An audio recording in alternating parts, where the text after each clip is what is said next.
리노공업 2022년도 실적을 스르푸스로 분석해서 2023년도 매출까지 예측해보는 내용을 진행하도록 하겠습니다. 매출은 15.1%가 증가했고요. 영업이익은 15.6%가 증가했습니다. 그리고 가공비 배부 재고자산 회전율이 37회 전으로 산출이 됩니다. 구독, 좋아요는 제게 큰 에너지를 심어주시는 게 되겠고 1.5배속을 보시기 바랍니다. 말이 좀 느리니까요. 이 리노공업에 대한 뉴스가 나온 것은 이게 조선일보 쪽 데이터인데 그 코스닥 쪽에서 상당히 뭐 400배 여기 뭐 5000%가 넘는 코스피 기업들 소개가 나왔고 20년 동안 또 우측은 코스닥 기업들이 있는데 여기에 이제 리노공업이 나와 있습니다. 뭐 모든 기업을 다 분석을 해보고 싶은 욕심은 있는데 랜덤해서 리노공업 어디서 이름은 들어본 것 같아가지고 한번 분석해 보는 것으로 진행하겠습니다. 삼천당 제약이라는 데도 제가 좀 분석을 해서 뭔가 그 분석상의 의견을 교환한 적이 있는 경험이 있는 회사인데 양호한 회사로 그렇게 보입니다. 성광이라는 데는 그 하역업체로 제가 지금 기억을 하고 있고요. 가능하면 저는 이제 그 제조업체 중심이지 여기 뭐 다우데이터나 고려 신용정보 이런 데는 이제 그 분석해 본 적이 없습니다. 그리고 이제 홀딩스 같은 데도 제대로 좀 하질 않습니다. 연결로 그 분석을 해야 되기 때문에 원인 결과를 찾기가 매우 어려워요. 연결로 할 때는. 그래서 연결로 보는 것은 제가 지양하고 있습니다. 포스코 퓨처캠은 또 전에도 그 포스코 케미칼로 그 이름이 변화가 된 모양인데 2차 전지 소재를 만드는 기업으로서 맨 처음 출발할 때는 이 제철소 내화물을 만드는 거로 시작을 했는데 꽤 많이 성장한 기업으로 이렇게 이제 됩니다. 미원 상사라는 데가 그 조미료 미원 나왔던지 그거는 잘 확실히 모르겠는데요. 한번 미원 상사도 한번 기회가 되면은 한번 해보고 싶습니다. 금양도 좀 해보고 싶은데 제가 기억하기로는 금양이라는 데가 사카린 만드는 데로 알고 있었는데 그것만 하는 건 아니겠죠. 금호석유 탄탄한 것 같고 그렇습니다. 뭐 네이버야 뭐 유명한 데고요. 그렇습니다. 대성홀딩스 말고 대성홀딩스 자회사에 상장된 기업이 있으면 좀 해보고 싶은 얘기도 있고, 어, 원가 회계와 스루풋 회계의 그 특징을 말하자면은 재미있게 대비를 해보기 위한 홍보 자료고요. 스루풋 분석하는 노하우를 천기누설 같이 공개하는 그런 내용이 되겠습니다. 원가회계 손익으로서 매출이 3,224억 원이 달성됐는데 전년보다 15.1%가 증가했고요. 재고자산은 6.7%뿐이 증가를 안 했습니다. 요거는 원가회계상 재고이익이 크게 애드가 안 되니까는 좀 불이익이라고 볼 수 있는데 스루푸드 입장에서는 매우 잘한 거다 이렇게 얘기를 할 수 있고요. 매출 총이익률 그렇게 크게 증가를 안 했고 영업이익이 16.7% 증가한 것으로 원가회계는 결산이 됐습니다. 그런데 영업이익률이 매우 높은 기업입니다. 제조업으로서 한 42%의 영업이익이 있다고 하는 것은 꿈 같은 얘기 같은 거죠. 일반 뭐 대기업 제조업이라 하더라도 좀 전에 제가 그 LS 전선을 했습니다만은 영업이익률 3, 4% 나오기 급급했거든요. 그런데 이제 이게 42.4%라고 그러면은 이 회사가 IC 테스트 소켓과 프로브라는 게 이제 의료계통의 무슨 부품인 것 같은데 이런 게 공급자, 그 중견기업이지만은 각과 같은 을 성격으로 시장 지배적 사업자로 보입니다. 규모는 작아도. 어쨌든 그렇습니다. 그러면 스르프 분석한 내용을 말씀드리면은 매출에 비례하는 매출 재료비는 2.8%뿐이 증가를 안 했어요. 그러면은 원재료 가격이 하락했을 것으로 1차 추론을 합니다. 이걸 또 반대로 표현하면은 원재료 가격이 만약 상승했다면 판매 가격은 매우 크게 높게 인상을 했을 것이다. 이렇게 또 추론을 해볼 수 있는 거죠. 스르픈율이 2.2% 상승했습니다. 그리고 운영비용은 21.2%가 증가했고요. 그 다음에 그 생산성은 오히려 떨어졌습니다. 운영비용이 올라가는 바람에. 그리고 영업이익은 1364억 원으로서 원가회계 영업이익보다 1억 8,500만 원뿐이 큰 차이는 없습니다. 작은데 원가회계 영업이익과 큰 차이가 없는 것은 재고회전율이 높음을 의미하기도 하고, 또한 가공비율이 그렇게 높지는 않을 겁니다. 그거를 또 확인해 보러 진행을 해보죠. 재고자산 내역을 보면은 WCI 가공비 배부 재고자산은 2억 8,500만 원뿐이 증가를 안 했습니다. 뭐 전체 금액은 15억, 원재료가 크게 12억이 증가해서 15억이 증가한 것으로 이렇게 되어 있습니다. 뭐 금액이 또 작은 데서 가공 비율을 곱하니까 그 차이가 그 영업이익 차이인데, 그 규모가 작으니까 금액도 작게 나온 것으로 그렇게 보입니다. 그러나 재고 회전율도 영향을 칩니다. 비용의 성격적 분류 내용, 회사의 표현으로 보면은 제품의 변동으로만 되어 있고, C를 상품의 판매, 이게 이제 재고자산의 변동에서 상품까지 여기에 포함하면은 그런 경우에는 상품의 매입액이 되고, 상품의 판매라면 사실 바로 그냥 상품 매출원가를 집어넣은 거거든요. 그런 경우에는 여기 그 재고자산의 변동 범위에 들어가질 않습니다. 그러나 그 전체 그 스루풋을 내기 위해서 스루풋 회계에는 상품까지 재고자산 변동 범위에 넣어가지고 분석을 하고 있는 것을 표준으로 잡고 있습니다. 그래서 매출원가 재료비는 0.8% 증가했고요. 운영비용은 21.2%가 증가했습니다. 요거로 봐서는 원재료 가격이 단가는 내려갈 수도 있지 않겠냐, 이렇게 이제 생각해 볼 수도 있지 않을까, 그렇게 싶습니다.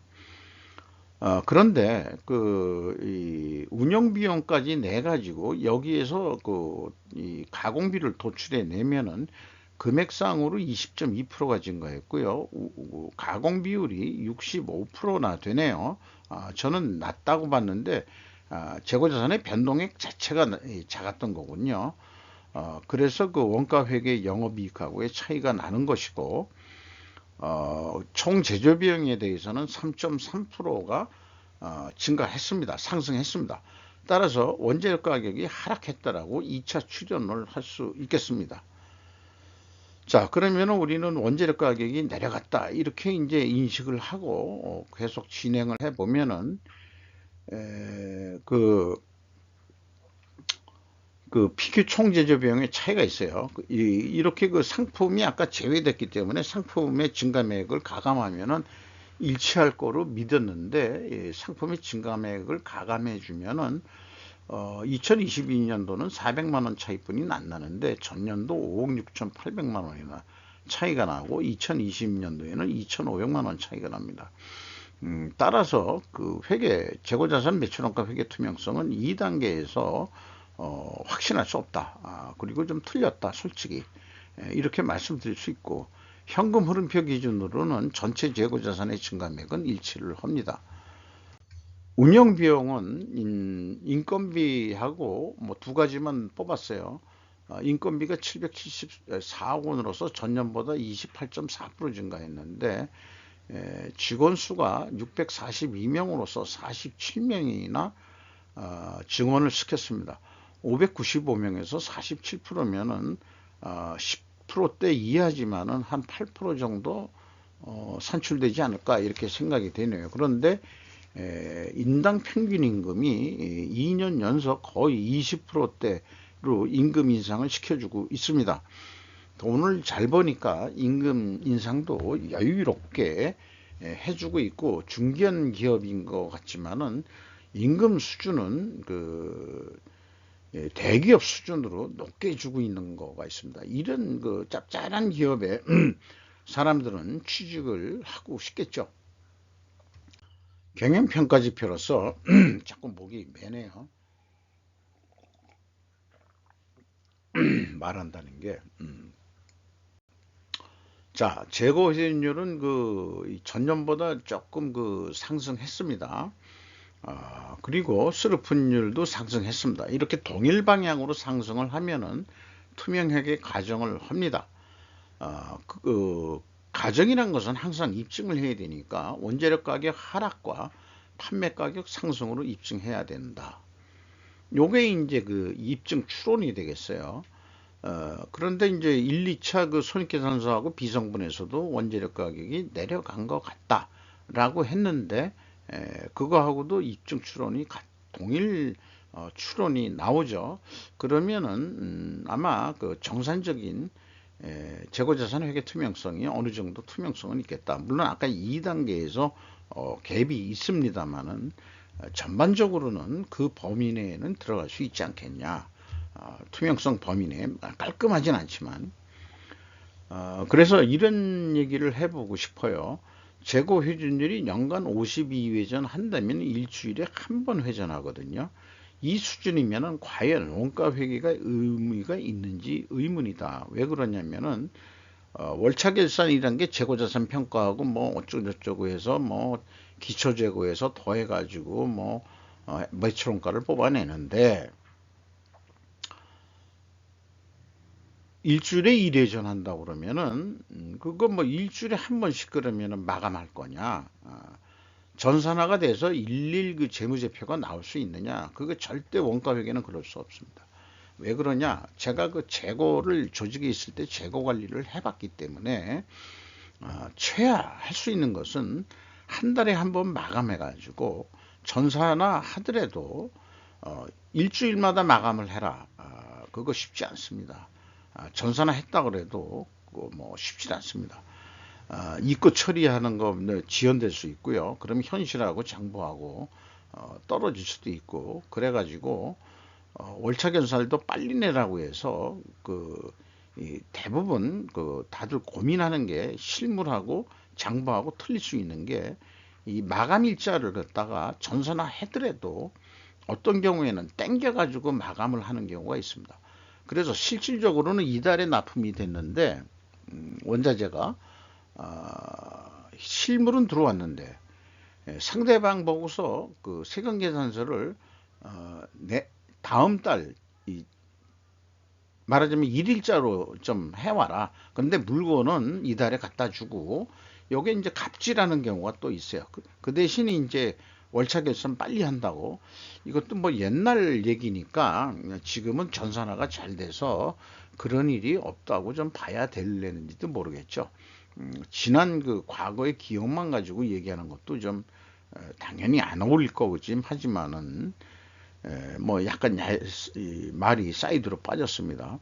그래서 지금까지 얘기한 것을 우리가 좀 더 논리적으로 정립하기 위해서 충분 조건이라는 논리도구로서 만약 재고 회전율 상승과 수르푼율 상승 순방향이면 그러면 투명회계 가정을 한다.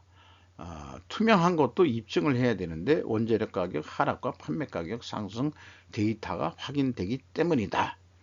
자, 이것만 가지고 끝낼 거냐? 아니면은 이 투명 회계의 무죄 입증을 위해 가지고 다른 증거도 제시를 해야 되는데, 재고 회전율이 약간 상승했잖아요. 그러니까 수량으로 좀 산출해 봐야 된다.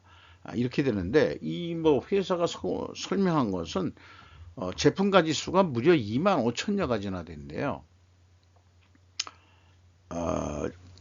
그것도 그 수량으로 가능하죠. 안 될 건 없어요. 다 어떤 그 부품을 제조하는 거기 때문에 개별 그 재고 회전율을 따질 필요가 없는 거죠.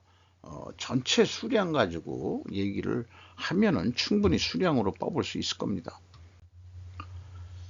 현금 재무지표로 그 캐펙스 유동자산 그 저기 비유동자산 자본적 지출인데 238억 집행이 됐고 전년도에는 268억 원이 집행이 됐는데 제 생각에는 계속해서 생산 시절에 증설이 있지 않겠냐 이렇게 봐주고요.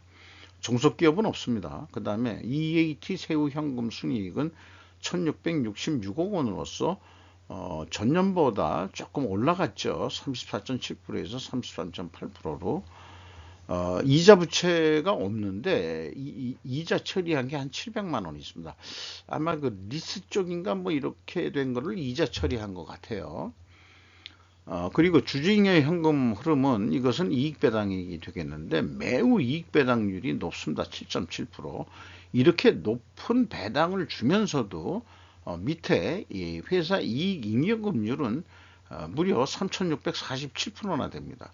그러니까 높은 배당을 하면서도 이익 잉여금률, 이익을 유보하고 있는 거죠. 다 배당 안 하고. 이렇게 높은 기업에 투자를 하라라고 그 저기 워런 베퍼의 그 이 동업자인 찰스 그 민건가요? 멍공이 자기는 이익 잉여금 높은 데에 투자한다 이런 얘기를 했죠. 그러니까 리노 공업은 뭐 안전빵인 회사 같기는 합니다. 최종 그 이 88억 원의 그 현금이 유출이 됐다 이렇게 볼 수 있겠습니다. 2022년도 실적을 가지고 그 어저께 팔린 만큼 내일도 팔릴 것이다 라는 단순한 그 예측 알고리즘으로 한다 그러면은 2023년 말까지 3,745억 원 정도 할 거다. 요거 납품 단가라고 보면은 하나에 그냥 비유를 해서 37만 원에 납품하면은 그 무려 15만 5천 원이나 남는다. 매우 마진이 높은 그런 제품인 거죠. 더 욕심 안 내고 그 37만 원에 계속 판다. 요 경우 그 10% 재고가 증가한다고 봤어요. 그러면은 만약에 그 10%가 재고가 감소한다 그러면은 금액이 뭐 크게는 안 내려갑니다. 이 리노인 경우에는 재고 회전율이 워낙 높아서 그런 경우도 있다고 그렇게 그 원인이 되겠습니다. 어쨌든 재고가 감소하면 영업이익 준다는 것은 원가회계의 고질적인 문제인 거고요. 그거를 계속해서 이렇게 그 대비해서 표현해 보는 거고, 그 다음에 그 스르프 관점으로 보면은 그 33만 원이면 충분합니다. 그러니까 아까 그 이 원가회계는 37만 원이었는데 4만 원 싸게 해서라도 충분히 그 11만 5천 원. 아까 그 저기 원가에게는 한 15만 원 남는데 요거를 그 이 재고 회전율을 40회전까지 한번 올려보자. 이거 성공한다 그러면은 판매도 더 되고 그래가지고 그 뭐 13만 7,816원 그러니까 이제 100만 원 단위로 다시 환원하면은 1378억 원까지 영업이익을 낼 수 있겠다. 이렇게 예측을 해볼 수 있겠습니다. 주가가 올라야 되는데 거꾸로 내려갔습니다. 이게 너무 올랐다고 본 모양이죠. 장부가격 대비 563%인데 현재 425% 선입니다. 장부가격보다 매우 높게 그 가치를 평가받고 있습니다. 아직까지. 이재윤 씨라는 분이 34.66% 지분을 가지고 있고요. 와사치 어드바이저라면은 일본계 같은데요. 와사치 이렇게 발음해야 되는 건 7%, 국민연금공단이 5.5%, 시티그룹과 메릴린치가 43.72%. 이 다른 데도 있을 겁니다만 이 중소기업이면서 외국 지분율이 거의 뭐 44% 정도 가지고 있다 그러면은 이미 잘 알고 있다는 거죠. 이익 배당률도 높고 주가도 괜찮고 하니까 외국 자본이 많이 투자한 것으로 그렇게 보입니다. 이상 잘 나가는 코스피 리너공업에 대한 2022년도 실적을 분석하고 연말까지 매출액을 예측해 봤습니다.